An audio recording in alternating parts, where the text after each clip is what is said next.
Viktor Frankl survived Auschwitz, not because he was strong. He watched healthy men die within a week, while broken old men held on for months. And Frankl discovered the pattern. He learned 3 lessons from hell. The third one is the hardest, and the one you need most.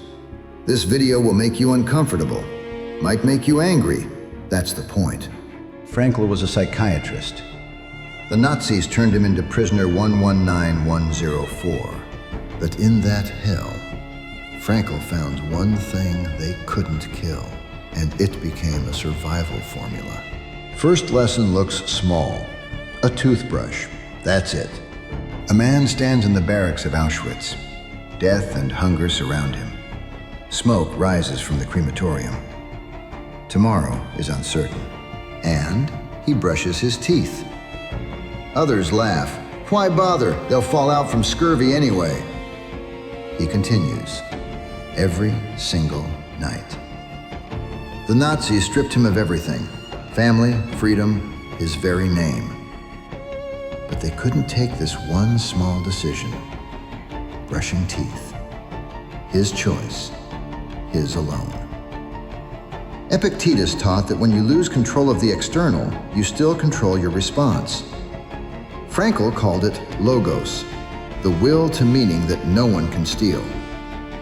This absurd ritual gave him what hope could not, a reason to wake up tomorrow. You're not in a death camp, you're in comfort, and you still can't find meaning to get out of bed. He had a toothbrush, you have everything. He had no choice. You?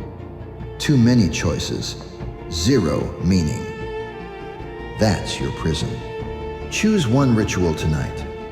Absurd, simple, yours. Do it when nothing matters. That's how you survive. I'll wait for better conditions, you think. Let me explain why you're lying to yourself. Before Auschwitz, Frankl argued with social democrats in Vienna. They said, change social conditions, end poverty, unemployment, and despair disappears.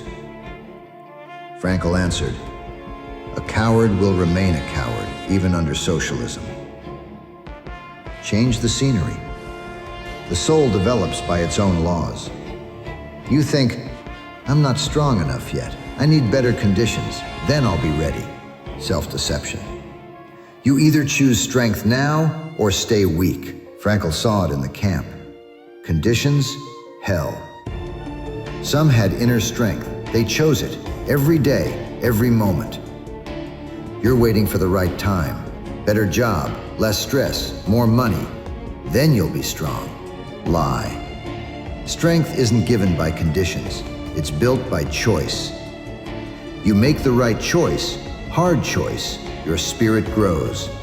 You lie, retreat, betray, your spirit dies, no matter how strong your body is. Tonight, make one hard choice, not comfortable, right. That's strength. And from this position, meaning is born. Frankl didn't write his philosophy in comfort. He forged it in hell. Starving, freezing, dying. He imagines finishing his book, lecturing at university. That was his meaning. He hid scraps of paper in rags, notes, observations.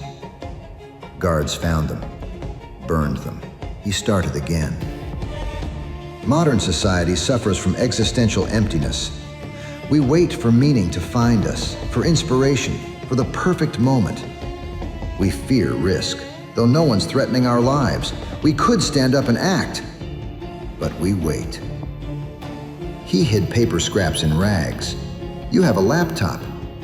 He risked death for meaning. You risk nothing and find nothing. You're waiting to feel strong first. Lie. Strength comes from action, not the other way around. You think, when I'm ready, I'll start. You choose when you're ready, and that choice is never easy. Tonight, start one thing, unfinished, imperfect, small. Meaning isn't found, it's forged. Life won't be gentle with you. It won't be gentle with anyone. If you live a meaningless, inert life, no one will notice, no one will mourn, and you can't blame anyone but yourself. Why isn't Frankl a motivational speaker? Because he demands painful choice. Your own choice. Not comfort, not ease, truth. Why isn't this naive optimism? Because Frankl saw absolute evil. His story should have destroyed faith in humanity, but his philosophy survived. Maybe his hope feels too bright for our cynical age. Good. That tension between his hope and your skepticism, this is where your own meaning is forged. Everything feels meaningless? You don't want to do anything? Read Man's Search for Meaning, Amazon link below. It will shake you, make you uncomfortable. That's the point.